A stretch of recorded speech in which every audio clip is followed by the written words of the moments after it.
Hey everyone, today I want to talk a little bit about petunias. So petunias are kind of ubiquitous in the garden. They're fairly common, but if you haven't been shopping for winter annuals in a while, you might not have noticed that there are so many new varieties. I mean, we have these pinwheels, which are super striking.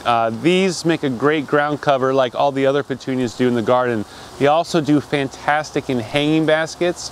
So they're versatile in that you can put them just about anywhere in the garden. They're gonna stay low, they're gonna creep and crawl, and they're gonna give you a nice flat spread, whether you're doing it in a hanging basket where it's gonna be draping over on the ground, or also in a container.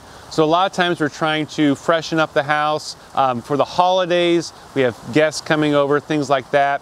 This is a great way to dress up the landscape, your pots, your hanging baskets that you have maybe sitting in the garage that you're not using.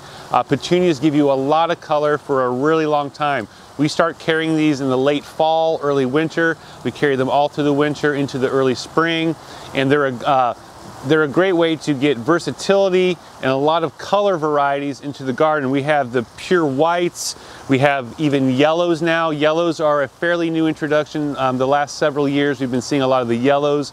Sometimes finding this nice creamy yellow color is hard to get in the garden. And then we have the striking dark purples as well, which are really nice when paired with lighter colors. So a lot of times you'll get a lot more drama when you're going to compare and contrast the light colors with the dark colors.